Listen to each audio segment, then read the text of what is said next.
हम करेंगे हर मजलूम की हिमायत। बिस्मिल्लाहिर्रहमानिर्रहीम। अस्सलाम वालेकुम। मैं हूँ हुरैन फातिमा और आप देख रहे हैं हिमायती न्यूज़ HD चैनल। नजर डालते हैं आज की अहम खबरों पर। ईरान और इसराइल के माबेन जंग और फिर सीज फायर के बाद ईरान के शहर मशहद से ईरान की सरकारी एयरलाइन की पहली परवाज कराची पहुंच गई।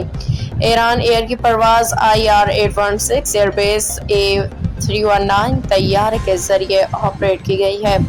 तैयारे ने रात 1:13 पे कराची में लैंड किया, जबकि वापसी की परवाज IR-813 कराची से दारुल हुकूमत तेहरान के लिए शेड्यूल है।